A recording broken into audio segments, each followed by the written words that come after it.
Bonsoir à tous, bienvenue sur le plateau Equinox Soir, votre décryptage quotidien de l'actualité de lundi à vendredi entre 19h et 21h. Si pour les deux dernières rentrées scolaires, la problématique d'une rentrée effective dans les deux régions anglophones en crise depuis 2016 est toujours revenue au devant de la scène, celle de 2020 pose un tout autre problème.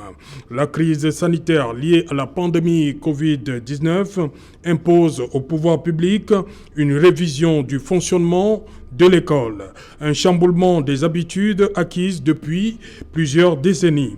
Ainsi, au cours de la rentrée pédagogique solennelle couplée au lancement de l'année scolaire, le ministre des Enseignements secondaires informait la communauté éducative que pour le compte de l'année scolaire 2020-2021, chaque salle de classe comptera 50 élèves au maximum.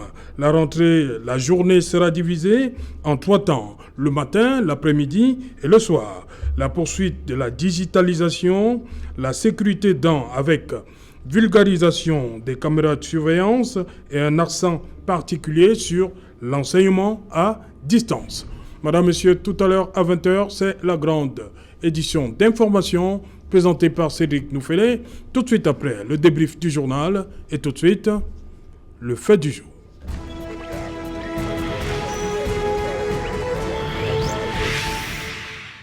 Rentrée scolaire 2020, que de défis à relever. Pour en parler, nous avons invité en plateau des enseignants et un politique.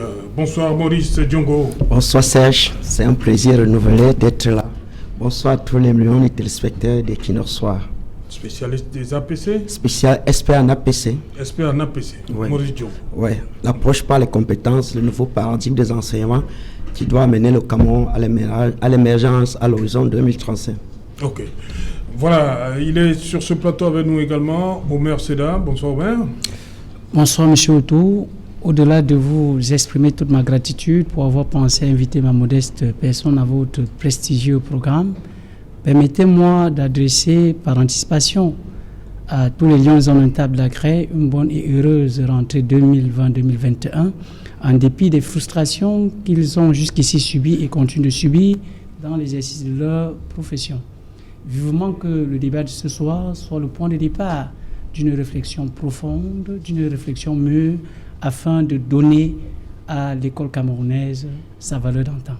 Vous parlez de frustration. Les enseignants, vous entamez cette rentrée scolaire avec plein de frustrations. Il ne pouvait pas en être autrement, monsieur Serge. Ok, on va revenir tout à l'heure. Tout à fait. À côté de vous, Jean-Claude Youth. Bonsoir Jean-Claude. Bonsoir monsieur Serge Alain Otto, bonsoir monsieur Moïris, bonsoir monsieur Seda. Monsieur Seda. Monsieur Seda. Omer Seda. Omer Seda. Bonsoir à vos millions de téléspectateurs. Et je pense que l'État camerounais et le gouvernement sont en train de montrer que la situation est sous contrôle. Voilà, j'allais justement vous poser la question de savoir, il y a eu tout un débat pour la reprise le 1er juin. Le gouvernement a dit qu'il y aura reprise, il y a eu reprise, mais là également on dit, bon voilà, on va lancer la rentrée scolaire le 5 octobre. On va lancer la rentrée scolaire le 5 octobre. Le gouvernement a eu raison de reprendre le 1er juin. La preuve en est que nous avons bouclé cette année avec une évaluation et les remises à niveau. Et nous sommes prêts maintenant à pouvoir repartir, mais tout en tenant compte quand même que nous sommes partis sur un contexte d'abord du droit fondamental à la vie, parce qu'il fallait d'abord lutter contre cela en ce qui concerne les menaces qui sont à nos frontières, au nord-ouest, sud-ouest, à l'extrême nord, à l'est. Droit à la santé avec la pandémie du Covid-19 et maintenant droit à l'éducation, ce qui est en train d'être... qui est une mission en fait régalienne que l'État continue à assurer. Et je pense qu'au cours de l'émission, nous allons dérouler la bonne volonté du gouvernement et les dispositions que le gouvernement a prises pour que l'école soit de plus en plus meilleure. Et surtout, nous saluons l'appel au retour à l'éducation dans la zone du nord-ouest et du sud-ouest par les populations elles-mêmes. Voilà, retour à l'éducation cette année, c'est pourquoi j'ai dit, depuis 2 ans, on se posait la question, est-ce qu'il y aura reprise également au nord-ouest et au sud-ouest?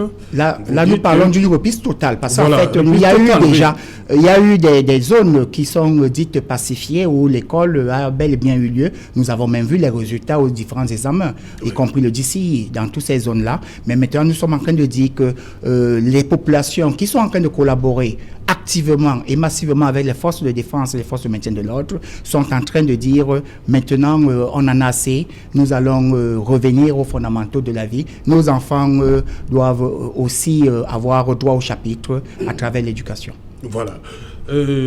Dites-moi, Maurice Diongo, une année scolaire, on sait, le 17 mars, le Premier ministre chef du gouvernement a fait une série de mesures, parmi lesquelles l'arrêt des cours. Il y a eu cette reprise pour les examens, puis les examens ont eu lieu finalement, mais ceux qui étaient dans les classes intermédiaires, on a procédé à des calculs et on a remis les bulletins comme ça. Voilà des enfants, ceux qui sont passés en classe supérieure, disons les élèves de 4e qui montent en classe de 3e. Est-ce qu'ils sont aptes, est-ce qu'ils ont bouclé en fait le programme de 4e pour mieux affronter celui de la classe de 3e? Non, je ne pense pas, Serge, que le problème se situe là. Oui. Généralement, le 3e trimestre chez nous, c'est une semaine presque. Oui. On revient, donc on avait presque terminé le second semestre, donc ce n'était pas. Le bémol de l'année dernière, c'est l'eau. Nous sommes revenus, la fraude est revenue au compteur 0. Et je suis avec mon jeune collègue dans un plateau, je lui avais dit une semaine avant que lorsque nous regardions les indicateurs de comment les choses se passaient, j'avais peur qu'il y ait fraude. Effectivement, la fraude est arrivée. Et nous ne sommes pas très contents, nous les experts APC, parce que quand il y a fraude, la première des choses que nous cherchons à voir, c'est le tricheur 0. Par qui est-ce que le sujet est arrivé en salle? Bon, on a pris des gens... Dites-nous, le tricheur 0 aussi, c'est qui? Mais il fallait qu'on nous dise qui est le tricheur 0. Il fallait, on a, dans la réglementation, normalement, on devait suspendre un directeur. Ça, c'est dans la sécurité. Mais on a suspendu... Directeur de l'office ou bien... Un directeur à l'office, ça dit que le directeur au-dessus de la tâche devait être déposé. On devait nommer un autre directeur. Et c'est ce directeur-là qui devait élaborer pour dire comment la fraude s'est passée. Bon, on a sacrifié les chefs services parce que tous ces chefs services ne peuvent pas être fautifs, ce qui est sûr. Donc, il fallait maintenant qu'on recherche l'élève 0, celui par qui le sujet arrivait en classe. À partir de là, on devait remonter la fraude. On dit bien que le sujet est arrivé en classe, il est parti. Il est revenu dans la salle. Non, le sujet part d'un endroit. Comment vous dites que c'est arrivé? Vous oubliez d'où c'est parti? On sait que c'est de l'office. Ça, c'est le premier repère. Oui. Le deuxième repère, c'est arrivé comment en salle. Et parce qu'entre l'office et la salle, nous allons réécrire encore les procédures de sécurité.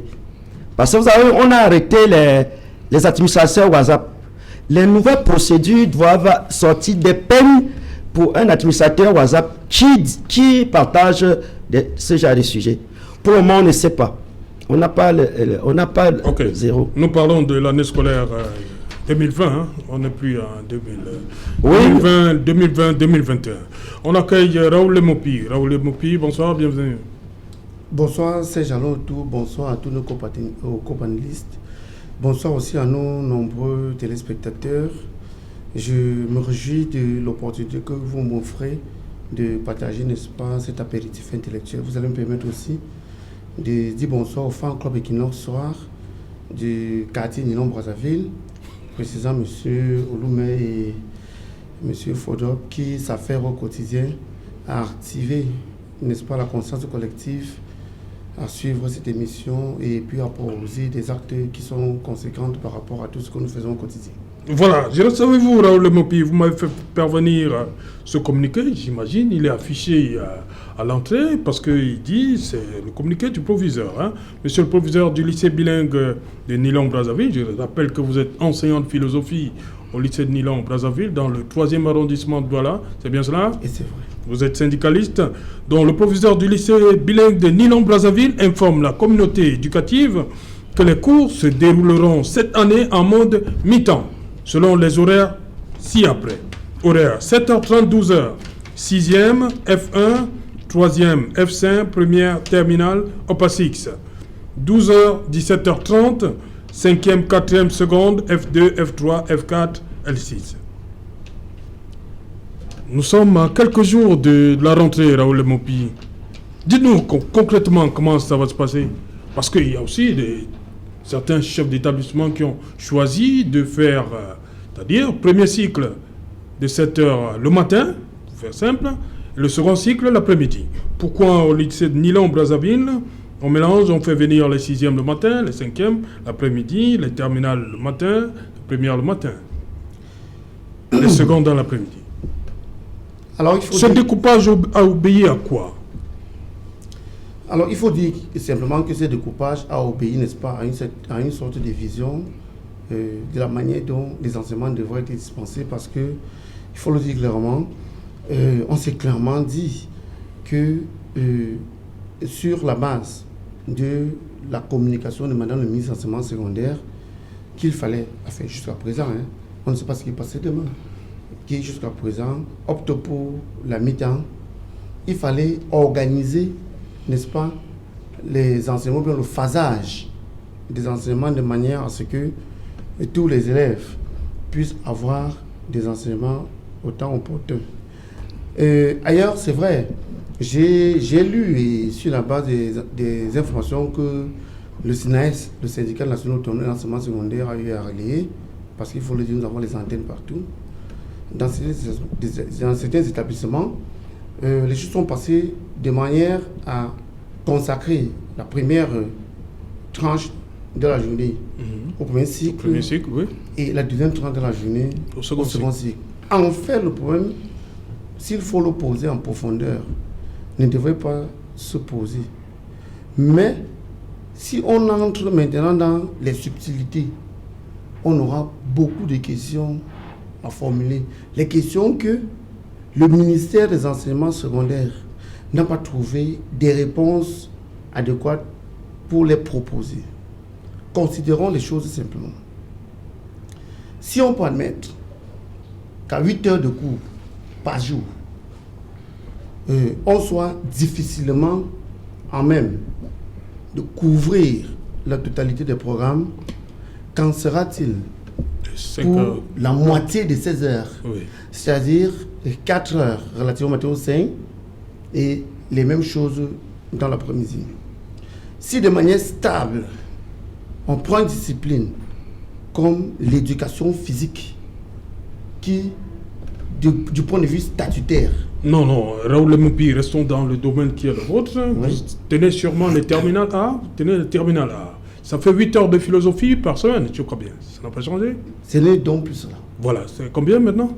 Ce qui se passe, c'est que avec... Comment ça va se passer avec ce découpage-ci pour un élève de terminale A qui a besoin qui a fait de la philosophie? Alors, ce qui se passe donc actuellement, avec la nouvelle approche pédagogique, l'APC, approche par les compétences, le quota horaire alloué à l'enseignement de la philosophie en classe de terminale littéraire est de 4 heures par semaine. En classe de terminale scientifique, nous avons 2 heures. 2 heures. C'est justement à partir de ce moment qu'on peut poser un ensemble de questions. Et c'est justement à ce niveau que je voulais aller. Oui, allez-y. Pour faire comprendre que ce qui se passe actuellement, considérant les mesures, considérant en fait la situation du coronavirus, je veux dire que nous avons affaire à des blagueurs. Les blagueurs. Ok, vous arrêtez d'abord là. Un temps, je vais prendre la réaction des autres. Oui, Jean-Claude, attendez une minute. On donne la parole aux enseignants d'abord. Okay. Sur ces découpages déjà, la mi-temps, qu'est-ce que ça vous inspire comme? Est-ce que c'était la solution? Je pense, monsieur Otto, avant de répondre à votre question, il est important pour moi de relever un point qui me tient à cœur. Oui. Je pense qu'ici, je ne vais pas emboîter les pas à mon aîné et collègue, monsieur Mopi Raoul. Vous savez, il est important de le signaler. L'école de la République, ce n'est pas l'école de monsieur Biya, ce n'est pas l'école de monsieur Kamto, ce n'est pas l'école du RDPC, ce n'est pas l'école du MSC ou de tout autre parti politique. je pense qu'un thème aussi important comme celui-ci devrait être abordé avec un peu plus de froideur. Pour dire que nous sommes dans un contexte de crise sécurité internationale. Il ne faudrait pas que nous perdions de vue que le monde entier a été pris à contre-pied. Et il s'agit de chercher des solutions appropriées pour pouvoir, ne serait-ce que sauver les meubles, si vous permettez l'expression. Cela étant dit, je pense qu'il n'y avait pas meilleur moyen que de vouloir établir une équation entre les infrastructures insuffisantes et le respect des dispositions sécuritaires envisagées. Si nous prenons le cas d'un quelconque lycée où il y a 28 salles de classe et potentiellement, il faudrait déjà penser avec les effectifs de 5 ans à une mise à disposition sur le plan infrastructurel de 56 salles de classe. Mais comment doit-on faire s'il est question déjà de contenir 50 élèves en salle de classe, tant les effectifs ne permettraient pas déjà de les maintenir dans 28 salles de classe. Par conséquent, le système de mi-temps, il me semble, en soi n'est pas une mauvaise solution. Il n'a pas été mal pensé. Le problème pourrait se situer ailleurs. Parce que, au-delà des dispositions qui pourront être prises sur le plan sécuritaire, sur le plan sanitaire, il y a à se poser des questions. Vous avez dit à travers votre thématique, rentrée scolaire, que des défis à relever. Parce qu'il y a le défi purement sécuritaire, il y a le défi pédagogique, comme M. Lemoupi l'a signalé tout à l'heure. Sera-t-il évident aujourd'hui de pouvoir couvrir qualitativement et quantitativement les enseignements avec un temps réduit? Voilà des questions qu'il faudrait se poser. Il y a aussi là une question de simologique. M. Ndjongo ne va pas me démentir.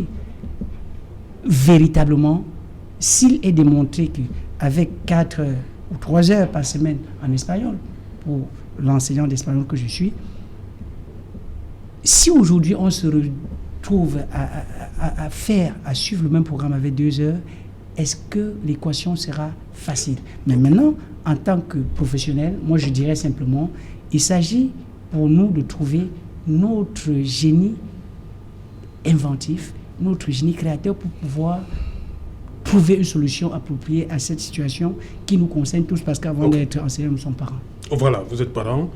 Jean-Claude Diot, j'ai dit, on laisse parler les enseignants. Vous allez conclure. Maurice Ndjongo, sur le système mi-temps déjà, comment vous avez accueilli cette mesure? Il faut déjà faire l'état de lieu. Nous allons passer de 37 heures à 25 heures. Ça veut dire que l'élève perd 12 heures. Oui. Mais comme M. Seda l'a dit, on était contraints. Mais seulement, l'APC avait tout pour résoudre ces problèmes. Nous avons lancé l'APC. On dit dans l'APC, les cours sont mis sur compétences et la didactique passe pour être l'enseignement explicite. À la seule différence que lorsqu'il a fallu former les gens dans l'enseignement explicite, c'est les inspecteurs de la normale qui ont été formés. Cela veut dire que tous les autres 12 inspections se sont battus comme ils pouvaient pour apprendre l'enseignement explicite. Et on a des difficultés pour aller. Parce que l'autre chose qui va arriver, c'est que quand l'enfant passe 5 le matin à la maison, il faudra trouver comment l'occuper. Alors que l'approche par les compétences déjà prévoyait le constructivisme, le socio-constructivisme. Si on avait déjà bien formé les enseignants sur l'enseignement explicite, on pouvait déclencher par là. Et il y a même plus bon, plus bien, ce qui est meilleur dans ceci, c'est que la classe inversée, c'est quand vous ajoutez à l'enseignement explicite les vidéos. Vous filmez les cours, vous donnez les cours aux élèves, ils suivent à la maison entre eux, et quand ils reviennent en classe, ils ne font que les TD. En ce temps-là, ça pouvait aller. Mais est-ce que les enseignants... Maurice Ndjongo, vous parlez de Douala, vous êtes seulement à Douala et Yaoundé, vous? Non, c'est la apparemment. Mais le smartphone... Vous avez pensé aux enfants qui sont à l'arrière-pays, là? C'est même pas là, puisque ce qui est grave à l'enseignement technique, c'est que dans cet arrière-pays-là, il n'y a pas de travaux pratiques. Ce qui nous fait, c'est que quand vous faites ces vidéos et qu'on les transporte, chacun met dans son ordinateur, ici à la maison.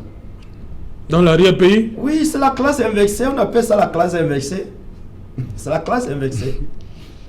Le problème, c'est que nous n'avons, les enseignants ne sont pas. Déjà, quand vous prenez, commencez par l'enseignement supérieur. J'ai fait tout le cours, j'ai audité tous les cours du droit au Cameroun. Aucun cours de droit, aucun professeur de cours de droit à l'université n'a écrit les objectifs d'un cours. Alors qu'on est déjà passé des objectifs aux compétences. Pendant la crise, on a dit le e-learning est dépassé aujourd'hui par la classe inversée. J'ai entendu le conseiller du ministre de l'Enseignement supérieur parler du PDF. On va mettre le PDF en ligne. C'est le b.a.-ba. Donc, quand nous parlons d'enseignement, le cumul, c'est l'enseignement supérieur. Nous sommes ici en train, si c'était un cours. Après, on découpe ces cours en 1 heure, on découpe en 10 minutes. Et dans les CD, les WhatsApp, les enfants partagent. Alors, un dispositif, c'est 2 smartphones. Le dispositif ne coûte pas 700 000. Pour une unité pour faire la classe inversée. Mais est-ce que les enseignants sont motivés pour le faire? Parce que nous sommes là. On parlait des livres. Moi, j'ai étudié Mamadou Ebineta. À cette époque-là, CEDICEF avait la plus grande imprimerie du monde. Aujourd'hui, à chaque 100 mètres au Cameroun, vous avez une imprimante plus performante que l'imprimerie de CEDICEF. Et c'est CEDICEF qui nous fait les livres. Ok, voilà. Merci. Jean-Claude Youtte, donc sur la mi-temps, déjà, est-ce qu'on va y parvenir? On va y parvenir parce qu'il faudrait que nous soyons clairs d'abord sur un fait. Nous ne sommes pas encore rentrés dans une situation normale. Donc, c'est-à-dire, par exemple, dans le cadre de l'année scolaire 2018-2019 et voir ce que nous avons entamé 2019-2020. Nous sommes encore en situation de pandémie, de crise sanitaire du Covid-19. Jusqu'à preuve le contraire, on n'a pas encore dit que la maladie est totalement éradiquée. Vous êtes en train d'observer qu'en Europe, ils sont en train de vivre la deuxième vague. Et le confinement. Voilà. Et à partir de là, le monde étant globalisé, on sait que si ça peut arriver quelque part, ça voudrait dire qu'il est aussi possible que ça arrive de l'autre côté, même lorsqu'on en est sorti. Donc ici, le gouvernement est prudent. Le gouvernement met d'abord une priorité dans le cadre sanitaire. Qu'est-ce qu'il faut faire pour que nos enfants continuent à aller à l'école, soient en bonne santé et puissent continuer à apprendre? Bon, maintenant, ceci étant dit, il faudrait que les uns et les autres cessent de faire peur aux autres. Le minimum, si M. Maurice a lu, par exemple, le calendrier conjoint des ministères de l'éducation de base et des enseignements secondaires, il le verra très bien dans ces différents articles-là. Première chose d'abord, l'année scolaire 2020-2021 va du 5 octobre au 6 août 2021. 6 juin ou 6 août. Au 6 août 2021. C'est-à-dire l'année s'achève lorsque tous les résultats et tout le monde est allé en congé. On ne vous apprend pas cela, vous le savez. Et maintenant, il est plutôt dit dans ce calendrier que les classes qui sont des classes de non-examen vont en congé le 25 juin. Bon, maintenant, ceci étant dit, et nous savons dans la pratique, nos enfants, nos frères et tout, déjà au 3e trimestre, M. Maurice l'a même dit, que c'est un trimestre où c'était une semaine, 2. Et là, c'était en situation normale. Oui. Alors, donc, ça voudrait dire que si on disait une semaine ou 2, pour un 3e trimestre qui était vers fin mars, ça voudrait dire que les enfants chômaient déjà tout le mois d'avril et le mois de mai et le mois de juin. Et ici, nous sommes avec une année scolaire qui va s'étendre jusqu'au 6 août, si possible. Donc, ce qui veut dire qu'il est possible de pouvoir dispenser l'ensemble des cours et des programmes. Et dans ce même calendrier, il a été dit et établi que le minimum pour évaluer une année et valider en termes d'enseignement et de cours, c'est 900 heures de cours. J'ai fait les calculs. Ici, le gouvernement a prévu que les enseignements vont être sur une durée de 36 semaines. Si vous faites une moyenne de 36 semaines par 5 heures de cours par jour, multiplié par 36 semaines, vous avez bel et bien le minimum qui est 900 heures de cours. Ça, c'est connu. Et nous savons très bien que pour les gens qui déjà achevaient leur programme au mois d'avril, pour ceux qui sont maintenant dans le cadre d'un mi-temps, ils vont avoir avril, mai et juin. Donc, ce qui voudrait dire qu'ici, il n'y a pas un problème dans le cadre maintenant du déroulé des enseignements. Mais par contre, peut-être c'est les enseignants qui veulent nous dire que non, nous on est habitués à être en congé.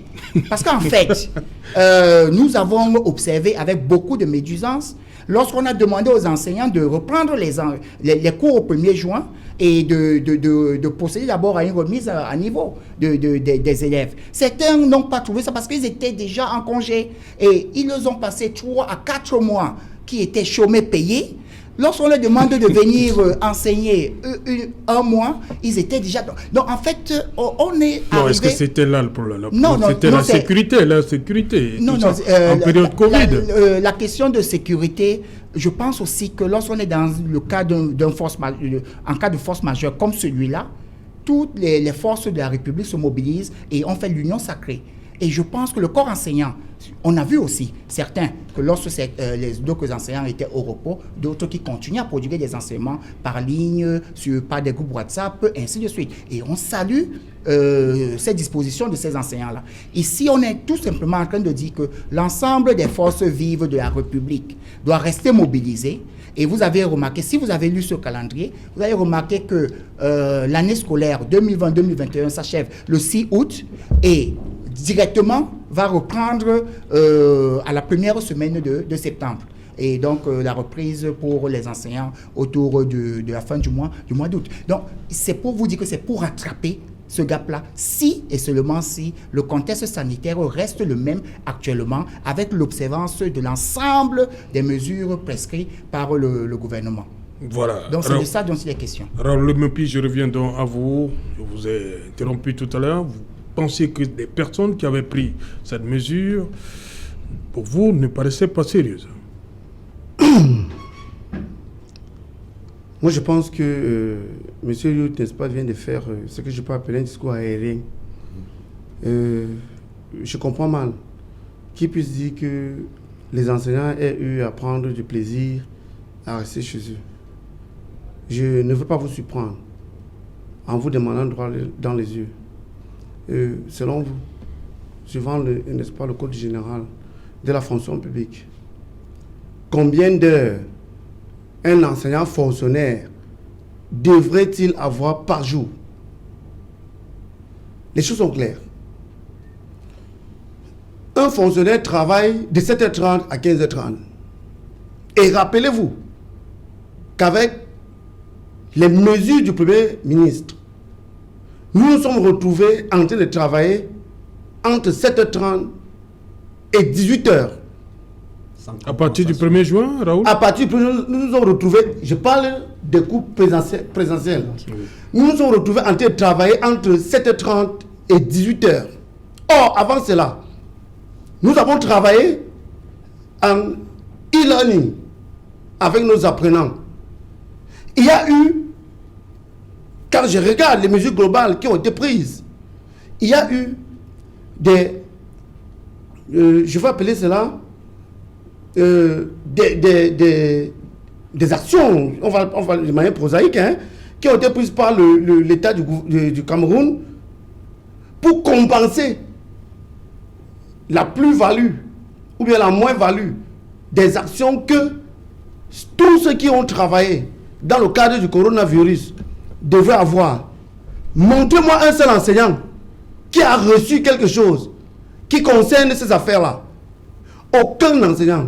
Il faut faire très attention. Si nous prenons les administratifs, la prise en main des élèves commence à 6h45.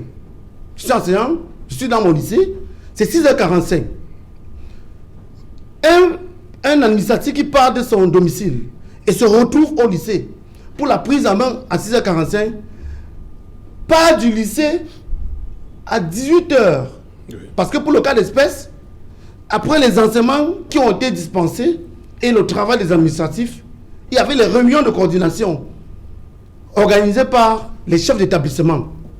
Vous voulez aujourd'hui nous faire comprendre que tous les membres de l'administration qui sont affairés, n'est-ce pas, à couvrir ces affaires-là, ont eu des compensations. Vraiment, moi je veux vous dire, de manière polie, et c'est pas plus fort qu'on se retrouve sur un plateau, qu'il y a des choses qu'il ne faut pas avancer. Parce que à l'heure actuelle, les enseignants sont très mécontents. Ils sont très mécontents parce que ils ont même eu à couvrir certains examens qui jusqu'à présent n'ont pas été payés. Le probatoire, par exemple, est-ce que vous savez que jusqu'à l'heure actuelle, les frais de correction, de délibération, tout ce que vous connaissez, n'ont pas été payés? Est-ce que vous savez que la rentrée qui commence le 5, c'est-à-dire lundi, à l'heure actuelle, les élèves du GCE, que ce soit le O-level ou le A-level, n'ont pas leurs résultats? Vraiment, moi je crois quand même qu'à un certain niveau, il faut prendre du recul nécessaire et du recul critique pour savoir poser les problèmes. Je veux vous rappeler, laissez-moi que je parle, je veux vous rappeler que le problème réel qui se pose aujourd'hui, en termes, n'est-ce pas, de la sécurité sanitaire des élèves, n'a pas véritablement de sens, ou bien si on peut parler à l'envers, parce que si l'État du Cameroun, depuis le mois de mars, avait pris les choses en main, et ce serait dit que si notre communauté scientifique n'a pas suffisamment les moyens humains, techniques, intellectuels, financiers, de gérer la crise, devrait planifier la crise infrastructurelle.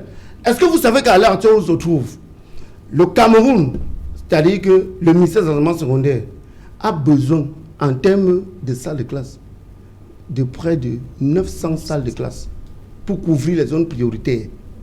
Et en termes d'enseignants, on tourne autour de 2700 enseignants. Voilà les questions sérieuses qu'il faut poser sur la table. Hein? Les dérives théoriques que vous voulez apporter ici n'ont véritablement pas de sens. Dites-nous clairement, vous êtes le représentant du RDPC. Et surtout que l'État, tel que moi je le perçois, en plus d'être une personne morale, l'argent que l'État reçoit pour gérer les problèmes collectifs ne sort pas de ses propres poches. L'argent provient des impôts, des taxes, des membres de la communauté. Et si les membres de la communauté ont donné cet argent à l'État afin que l'État puisse doter les établissements publics et accompagner les établissements privés dans le domaine des infrastructures, comment pouvez-vous expliquer que 8 mois après le début de la crise, je parle du cas du Cameroun, hein, c'est-à-dire que si on prend le mois de mars, comment pouvez-vous expliquer que 8 mois après, qu'on ne perçoive pas dans la réalité les actes concrets pour résoudre ce problème?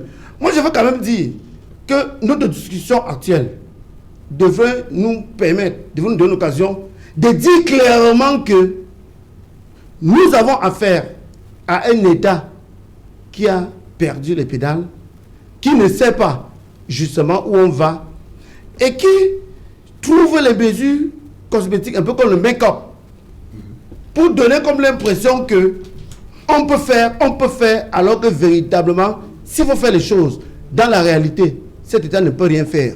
Parce que nous sommes à 6 jours, relativement 5, de la rentrée scolaire. L'État actuel, monsieur Yout, permettez-moi de parler, je ne vous ai pas interrompu. C'est ça la démocratie. L'État actuel, 1, ne peut pas construire les salles de classe. Ce côté est terminé. 2, ne peut pas doter les établissements scolaires IPR. Pour vous écouter. 2, l'État actuel ne peut pas doter les établissements d'enseignants. 3, l'État actuel ne peut pas garantir une éducation de qualité à toute la communauté éducative. On va donc conclure que ce qui se passe actuellement, c'est que nous sommes là, on regarde, on se dit que l'État va faire ce qu'il va faire, et surtout que toute la communauté nationale est attentive à ce qui se passe. Merci Raoul. Rapidement, Raoul je veux dire que il y a Omer qui doit intervenir. Comme mon collègue dit, vous êtes du RDPC. L'approche par la compétence, c'est vous. C'est-à-dire quand vous avez quelque chose à faire, c'est savoir-faire, savoir-être. Vous sortez la théorie. Pour que je complète dans le savoir-faire, c'est que les enseignants demandent. On a dédoublé les classes. Les heures sont multipliées par 2.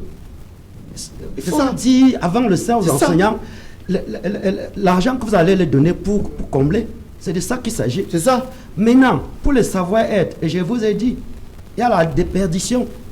Déjà, en juin, à l'extrême nord, on vous a compté le nombre de grossesses. C'est ce que nous appelons la déperdition. Ça, quand nous allons laisser les enfants aller à la maison le matin, il faut s'occuper d'eux. Il faut s'occuper d'eux. Au niveau de ministère, qu'est-ce que madame pense? C'est ça, savoir-faire, savoir-être. Donc il faut toujours nous répondre comme ceci. Parce que c'est votre programme que nous implémentons. Et on se rend compte qu'on connaît ça plus que vous. Qu'est-ce que c'est ça? Ok. Oui, d'abord, répondez, Jean-Claude Diout. Oui, après avoir écouté M. Serge Alain Autou, mais il fallait me dire que M. Raoul Le Mopi est venu comme représentant du MRC. Non, il est syndicaliste. Non, il est syndicaliste. J'ai l'habitude de vous écouter. Je retrouve. Non, il est syndicaliste. Je retrouve en tous ces propos. Non, j'ai l'habitude de vous écouter. Bon, si je savais que M. Raoul Le Mopi est venu comme militant du MRC, je l'aurais répondu en militant du MRC. Mais donc. Ici, j'étais en train de répondre en des technocrates, en des experts de l'enseignement. Mais apparemment, il nous ramène sur le champ politique et je constate qu'il ne maîtrise même pas cette situation. Allons-y, non. Nous sommes ici dans une situation exceptionnelle. Mais je suis en train de suivre des experts en enseignement qui sont en train de nous dire pour que nous puissions contribuer, apporter notre quote-part dans le cadre de la nation qui est en difficulté, payez-nous, augmentez-nous les salaires, donnez-nous plus d'argent. C'est de ça dont il est question lorsque l'État n'est pas en train, qui a constaté qu'il a connu une baisse de ses recettes. Et c'est connu. Ah bon, hein? Et dans d'autres situations, dans d'autres situations, dans certains pays, permettez à Jean-Claude d'aller jusqu'au bout. Dans d'autres situations, dans certains pays, on a connu des mises en chômage technique. On a connu des réductions de salaire à 50%. On a connu même des destructions de postes. Ici, en ce qui concerne nos... Vous n'avez pas terminé la liste. Il y a des ministres qui ont renoncé à leur salaire de mois. Vous avez oublié ça? Oui, voilà. Mais tous ces éléments, c'est des contributions. Donc, ce sont des éléments... Mais nous, on n'a pas vu ça au Cameroun. Mais nous avons vu les membres du gouvernement qui ont contribué. Et on organise les régionales pour donner l'argent à d'autres personnes. Il ne s'est pas écouté. Raoul, permettez... c'est lui qui est enseignant. Et finalement, il ne sait même pas enseigner. Permettez à Jean-Claude d'aller. Il faut enseigner l'écoute à vos élèves. On se comprend, toi. Non, c'est pas ça. Vos élèves sont en train de nous écouter. Permettez-les de pouvoir suivre et de retirer quelque chose de vous. Raoul, je vous en prie. Mais voilà. Allez-y, Jean-Claude. Alors, donc, c'est pour dire donc, que dans ces éléments-là et cette litanie d'efforts patriotiques et républicains, on se pose la question. Moi, à la fin, à écouter par exemple M. Raoul Le Mopi, je me suis posé la question de savoir, tout ce qu'il est en train de nous dire là, c'est pour nous dire que quoi? Qu'on n'aille pas à l'école? C'est pour nous dire qu'on n'est pas prêt? Il est syndicaliste aussi. Non, j'étais en train de... parce que nous avons l'État ici, oui, qui est face à une situation. Je vous ai donné l'échelle d'ordonnancement en ce qui concerne les droits fondamentaux. Droit d'abord à la vie, dont l'État est en train de se battre là-dessus. Droit à la santé, droit à l'éducation. Maintenant, j'étais en train de me poser la question de savoir s'il voudrait conseiller le gouvernement que, bon, comme vous n'avez pas encore construit plus de 900 salles de classe aujourd'hui, comme vous n'avez pas encore recruté 2700 enseignants, et parce qu'en réalité, ça doit être budgétisé, sinon on n'est même pas dans un pays véritablement organisé, et on pense que le budget 2021, il sera voté à la fin de cette année, en session budgétaire. On ne l'a pas. Qui savait qu'on serait en situation du Covid au début de cette année? Depuis mars. Alors maintenant, on a eu à gérer des situations d'exception. Et l'État et la nation est restée debout. La question est de savoir, la crise sanitaire n'est pas terminée. Qu'est-ce qu'on fait avec nos enfants? Devrons-nous continuer à les garder à la maison ou bien prendre un certain nombre de mesures qui vont nous permettre de continuer à les éduquer, mais tout en se disant que nous allons rattraper le gap progressivement. La preuve en est que Madame la ministre des Enseignements secondaires a demandé que les 2 premières semaines de la reprise des classes soient des semaines de mise à niveau, parce que nos enfants sont restés longtemps à la maison. 8 mois. Et à partir de ce moment-là... 8 mois. Mais je ne sais pas qu'est-ce qu'il veut. Ils sont restés longtemps à la maison, donc il faudrait les remettre à niveau. Nous saluons la position de M. Maurice, qui nous a démontré que pratiquement plus de 80-85% des programmes étaient déjà en réalité déroulés avant l'interruption. Ah bon. Donc ce qui voudrait dire que... oui, c'est ça. Quand on nous dit que c'est 1 semaine ou 2 semaines, il ne reste pas 20% quand même. Bon, donc ça, ici... On dit que le minimum, c'est 900 heures de cours. 36 semaines. L'année scolaire va jusqu'au 6 août. On a le temps. Maintenant, on va ajuster et améliorer. Mais ce n'est pas le moment d'augmenter la charge, par exemple, la pression en termes de charge de fonctionnement de l'État, puisque ces moyens-là ne sont pas là. Vous tous, vous connaissez les recettes. Il y a eu baisse des recettes sur le plan pétrolier, sur le plan fiscal. Il y a eu, l'État a été obligé de donner même des cadeaux fiscaux, ainsi de suite. Donc, ça fait en sorte que nous sommes dans une situation de tension de trésorerie. Mais entre-temps, l'école doit reprendre. Alors, dans ce cas-là, la solution de mi-temps est celle qui a été préconisée. Et il faudrait qu'on sache, ce n'est pas la mi-temps pour tout le monde, parce qu'il y a des établissements qui n'étaient pas en situation de sous-effectif. Donc, ce que vous voulez dire que les établissements qui n'étaient pas en situation de sureffectif vont continuer à procéder aux enseignements tout à fait normal. Et pour clôturer, je voudrais dire ceci. Lorsque les enseignants nous disent que ils ont travaillé beaucoup du 1er juin jusqu'à la fin, on se pose la question de savoir à quel niveau il y a eu le trop perçu. Parce que lorsqu'on a passé 4 mois, par exemple, à la maison, et qu'on a été régulièrement payé. C'est faux. Et ensuite, maintenant, vous demandez. C'est faux et archi faux parce que justement, c'est faux et archi faux parce qu'il y avait le e-learning. C'est faux ce que tu dis. À partir de ce moment. C'est faux ce que tu dis. Bon, en ce qui concerne le paiement, saluons quand même le gouvernement qui est en train de prendre toutes les mesures pour que nous ayons une année scolaire 2019-2020 normale. Donc, c'est-à-dire avec des examens organisés régulièrement et avec des résultats qui sont en train d'être mis à disposition. C'est de ça dont il s'agit en ce moment. Omer Seda, il y a ce problème, on ne va pas rester sur la mi-temps, mais on dit 50 par classe maximum. Exactement, monsieur. Où est-ce qu'on va trouver, il a parlé de 900 salles de classe et 2700 enseignants. Véritablement, je pense que monsieur Youd devrait nous permettre de comprendre que l'école républicaine, ce n'est pas l'école du RDPC. Je l'ai tantôt dit dans mes propos d'introduction. Et je voudrais aussi dire que le MSC ne voudrait pas aussi faire croire que l'école de la République actuellement est l'école du RDPC. Parce que les enfants qui reprendront le chemin de l'école à Bassamba, à au Lamzé, à Kaélé, ne seront pas les enfants de M. Bia, ne seront pas les enfants de M. Kamto, ne seront pas les enfants du RDPC ou les enfants du MSC. Il se pose un problème réel. C'est vrai, il y a tension de trésorerie, M. Yout. Je pense qu'il y a un minimum. Vous ne pouvez pas dire que l'État a des priorités et vouloir construire une société émergente sans comprendre que le secteur éducatif est un secteur prioritaire. Comment pouvons-nous être en train d'envisager une rentrée à une semaine avec des acteurs de premier rang frustrés? Monsieur le Mopi a parlé tout à l'heure des enseignants qui ont dûment corrigé des examens officiels et qui n'ont pas pu être pris en compte. Imaginez-vous, M. Serge Alain autour.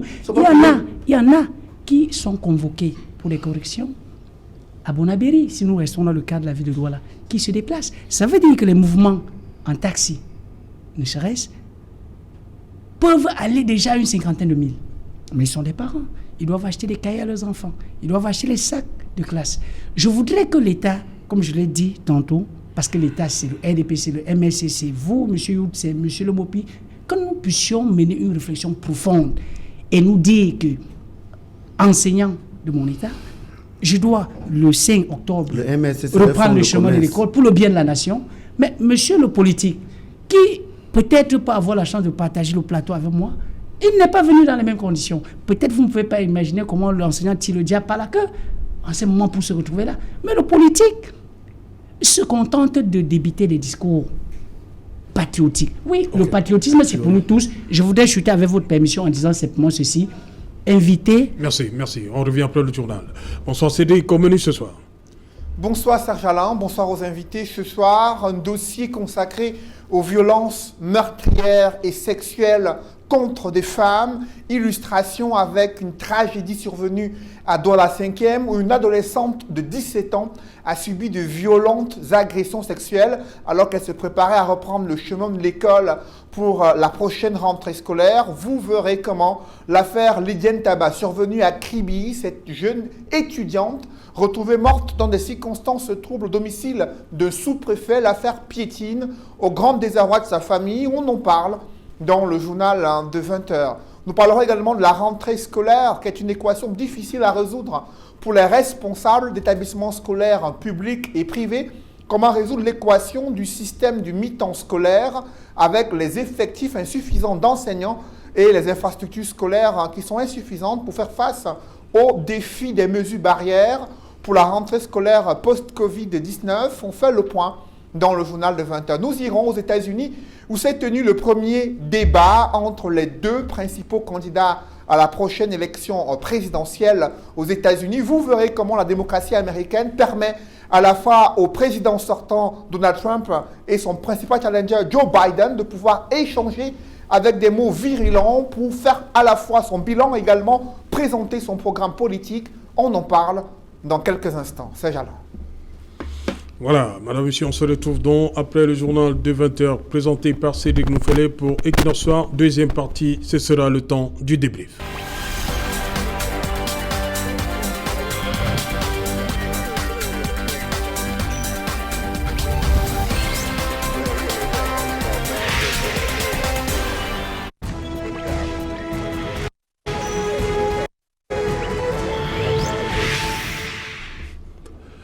Retour sur le plateau Equinox Soir, deuxième partie, c'est la partie consacrée au débrief du journal. Madame, monsieur, toujours en compagnie de Raoul Lemopi, Jean-Claude Deyout, Omer Seda et Maurice Djongo. Maurice Djongo, vous êtes enseignant et le problème, on a commencé à le dire, Raoul Lemopi parlait de 900 salles de classe, 2700 enseignants.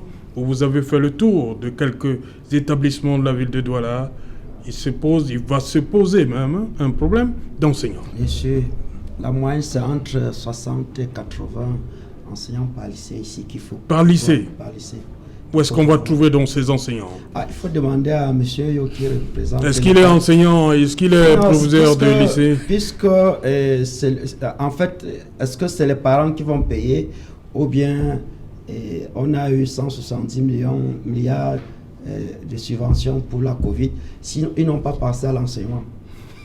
Parce que c'est de ça que nous attendons. Voilà. Qui va supporter cette charge? Voilà.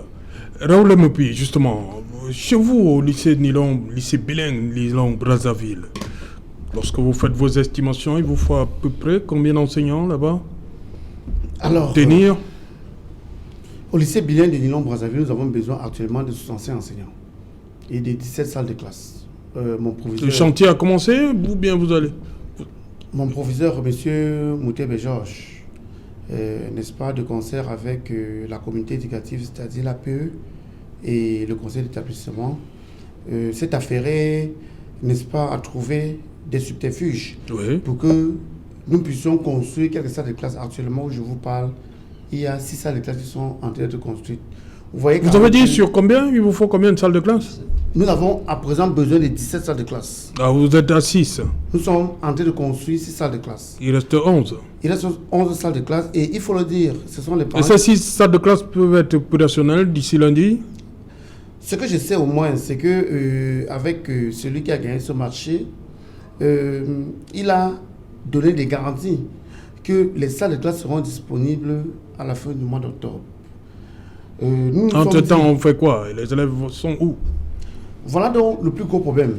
Parce que je me serais par exemple attendu que l'État, n'est-ce pas, puisse donner des garanties sur la sécurisation, 1, des apprenants et 2, sur la capacité de mettre à la disposition des élèves et des enseignants des salles de classe de qualité.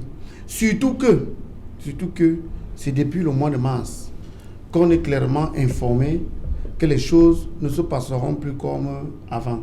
Et c'est pour ça que j'ai dit à l'entame de mon propos ici que nous avons affaire à un État blagueur. Nous nous retrouvons en train de construire 6 salles de classe alors que nous avons besoin de 17 salles de classe. Je pense quand même que dans une situation comme celle-ci, les crises permettent aussi de jauger ou d'évaluer la proactivité de l'État.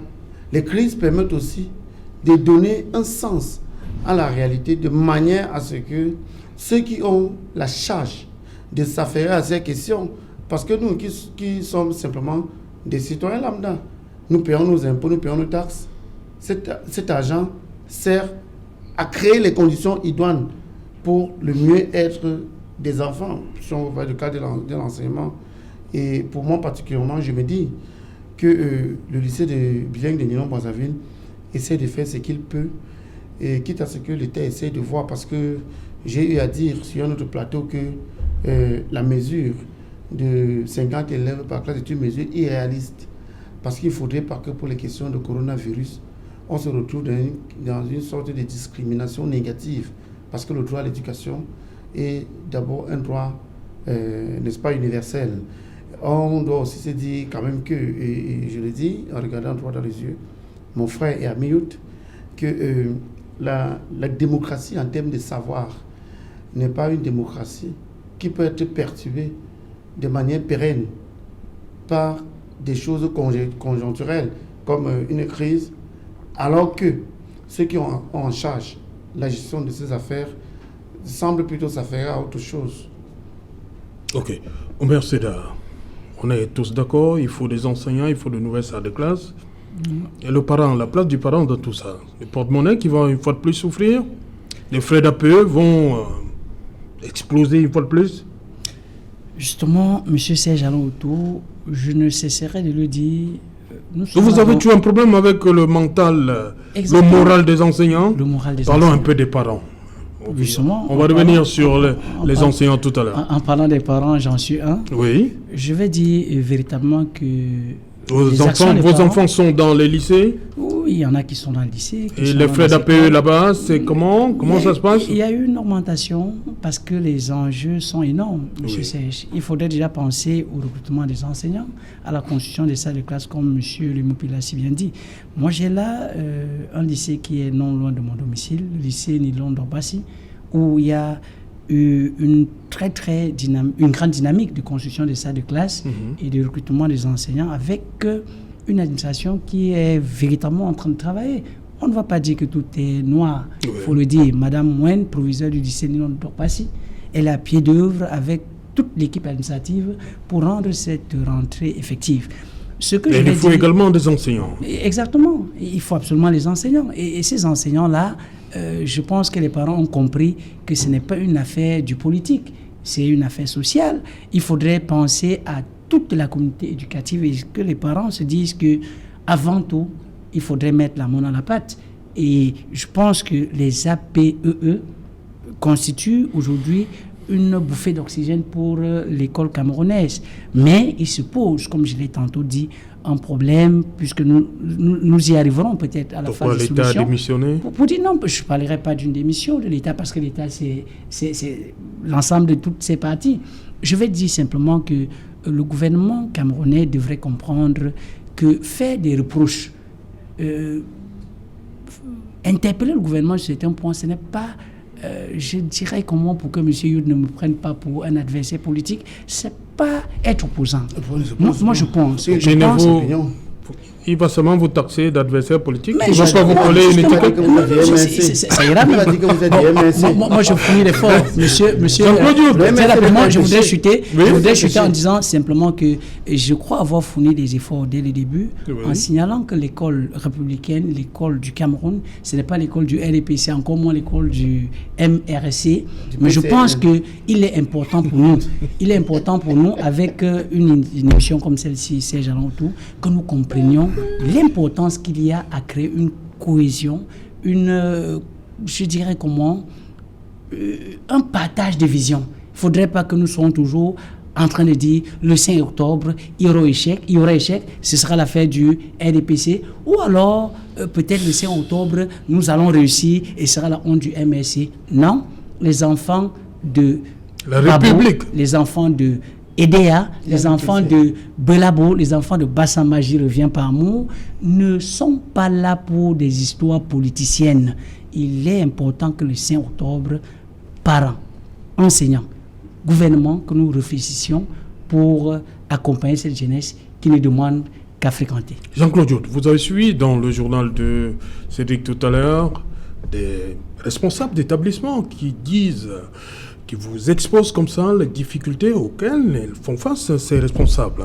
Oui, c'est tout à fait légitime que ces difficultés-là puissent naître, parce qu'en réalité, lorsqu'on vous demande, par exemple, de mettre sur pied un système de mi-temps, et si, par exemple, vous avez des effectifs par ça de classe antérieurement qui étaient autour de 80-100, parfois même 110, 120, non, n'exagérons pas parce que nous parlons d'une moyenne. Nous parlons d'une moyenne.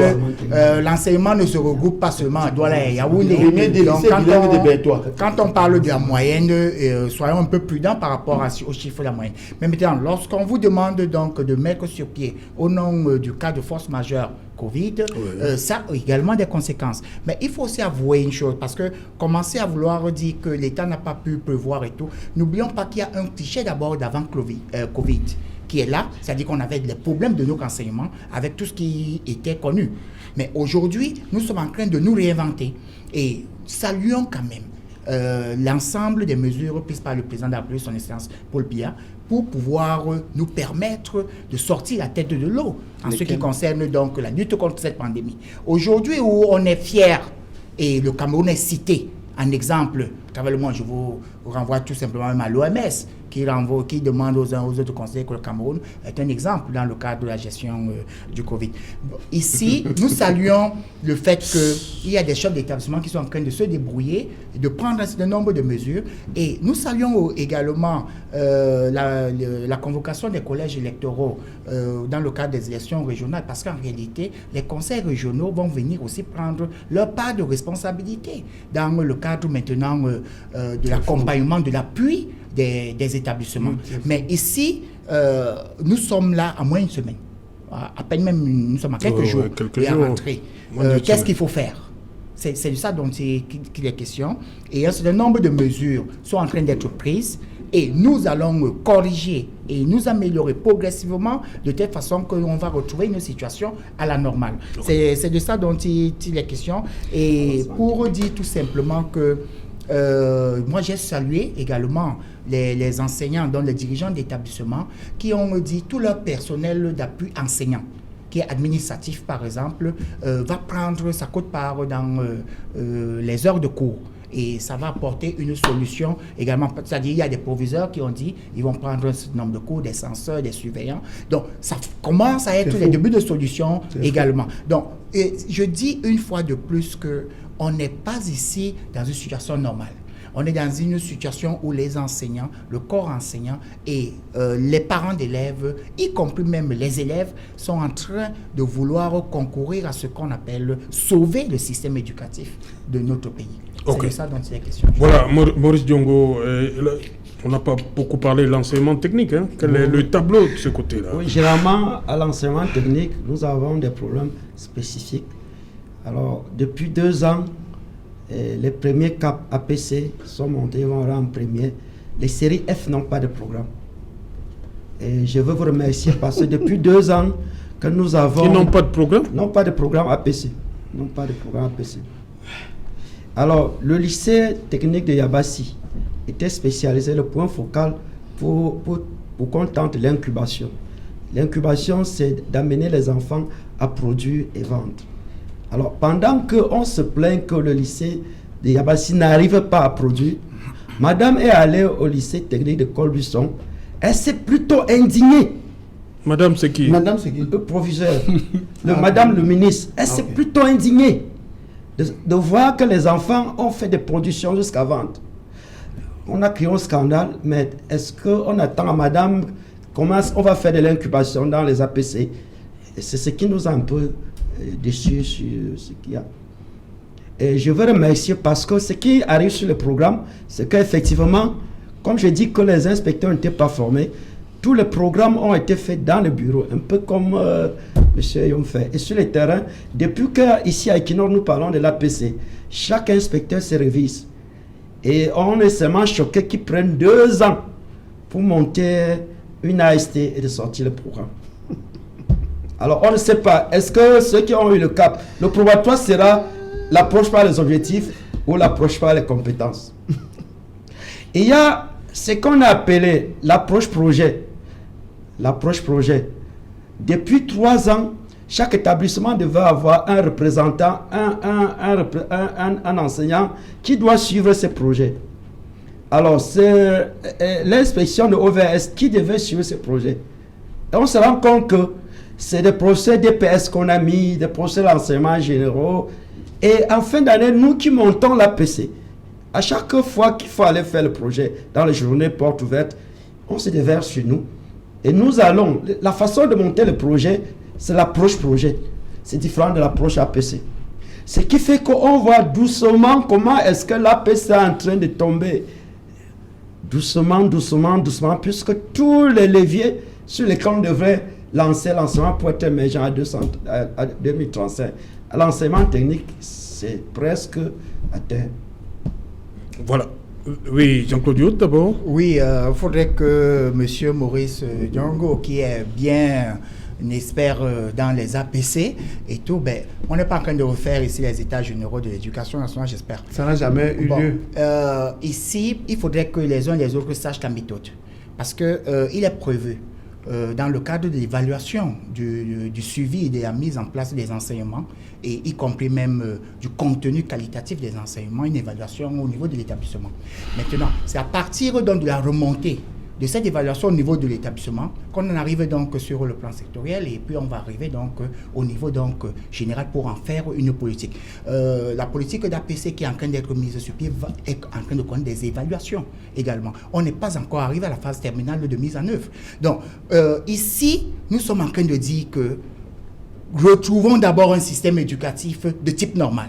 Et ensuite, continuons à implémenter le système d'approche par les compétences, qui est bel et bien un bon système, et donc tout le monde est en train de saluer, mais il est progressif et évolutif. Mais il partira d'abord des évaluations par établissement, c'est-à-dire ici, le nombre d'heures de cours enseignés, la couverture en termes des enseignements prévus, et la manière donc ces évaluations et le suivi de l'apprenant est fait.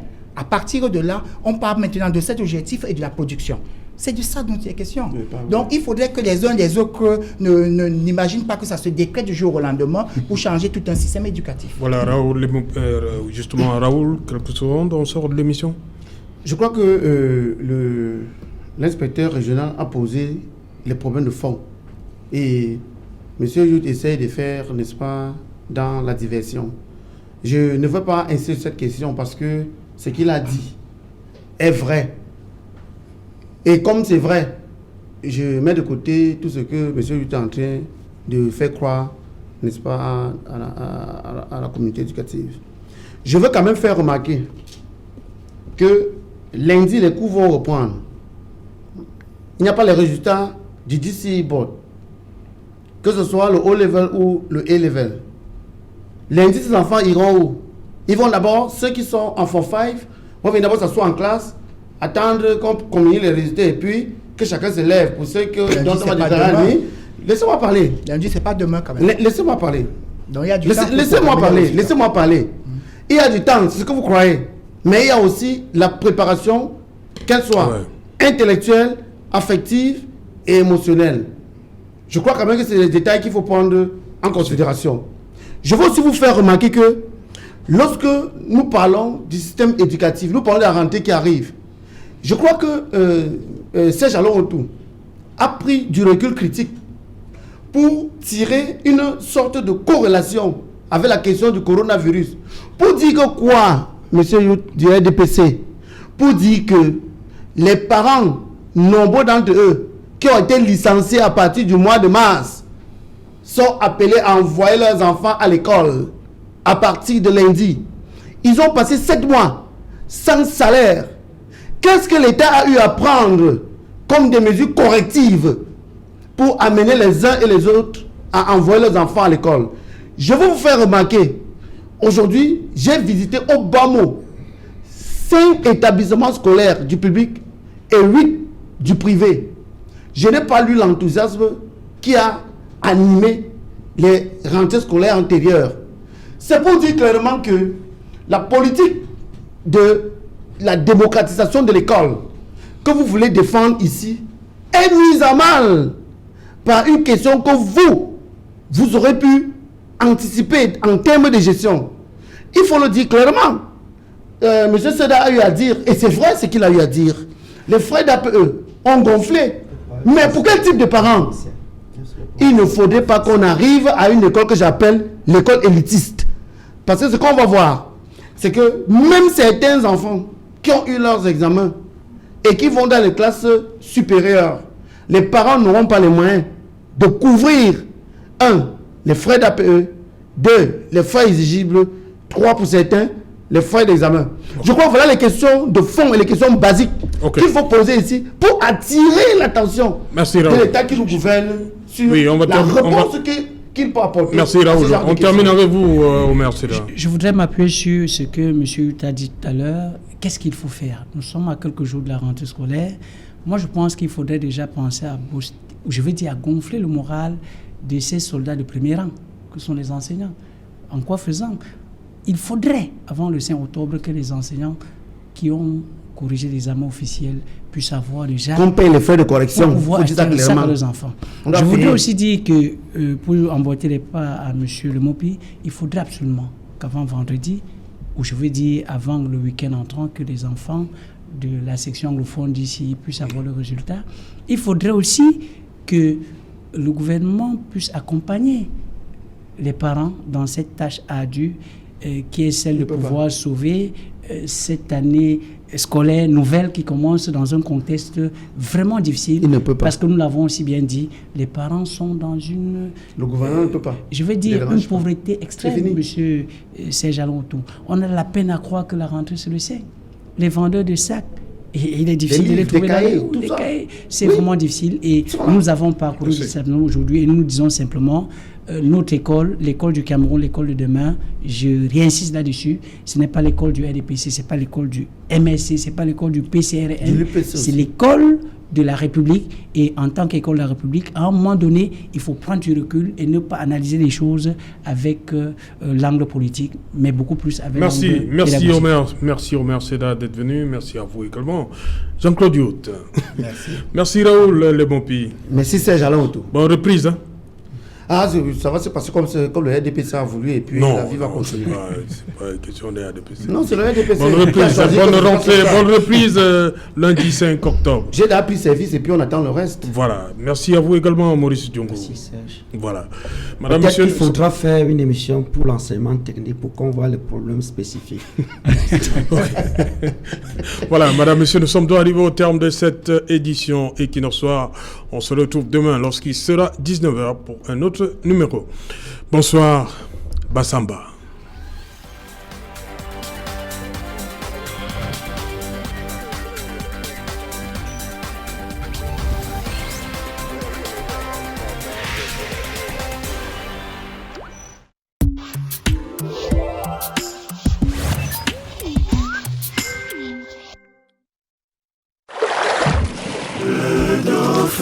Le véritable savon de Marseille, la force hydratante, l'onctuosité de la mousse, la fine senteur et la douceur garantie par les huiles essentielles font du nouveau savon de Marseille, le Dauphin, une merveille incomparable. Le Dauphin est compatible à tout type de peau. Disponible en format de 100 et 200 grammes en 4 variantes, olive, coconut, pink lily et classique.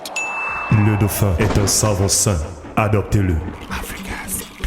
Pour la 5e édition du Marathon D, Covid-19 oblige, il a fallu faire preuve de créativité. Les employés de Bolloré Monde ont dû s'adapter. Ils étaient plus de 14 125 à s'inscrire sur l'application United Heroes pour parcourir 40 000 km à pied ou à vélo, chacun dans son coin. Objectif largement dépassé avec les 175 655 km au compteur. Occasion pour les employés de la multinationale d'exercer leur générosité et leur solidarité habituelle. L'heureux élu à Douala, l'université, le mythique amphi 100 de l'ESSEC, victime du poids de son âge, a été secouru. Carreaux posés, table-banc poncé et reverni, circuit électrique et étanchéité de la toiture refait, murs repeints, 2 tableaux noirs coulissants offerts, le groupe Bolloré veut rendre de la reconnaissance à cette institution. Former la jeunesse, c'est l'avenir du pays, c'est l'avenir de nos sociétés aujourd'hui. Beaucoup de nos collaborateurs viennent de ces universités. Donc, il est tout à fait normal qu'en cette période de Covid économique difficile, que nous pensions à ces structures de formation qui vont nous aider demain à rebondir. Le contexte pris en compte, masques et gels font partie de la dotation. C'est un appel à la conscience des étudiants et à la préservation et la pérennité de ce bien qui nous a été offert par le groupe Bolloré. Quant à l'institution universitaire, elle ne manque pas d'exprimer une profonde gratitude. Le geste qui a été posé par Bolloré Logistique Africa est un geste extrêmement important parce qu'il offre un nouveau cadre de vie aux étudiants. Par conséquent, toute structure qui participe au rehaussement de la vie académique dans une institution universitaire ne peut qu'être bien reçue. Et cette solidarité s'est exprimée aussi à Kribi, où l'école maternelle et primaire d'Ebounja a reçu un forage à pompe de la part de KCT, Kribi Conteneur Terminal. Nous qui sommes ici, Kribi Terminal, il est de notre devoir de vous aider. L'année dernière, on a offert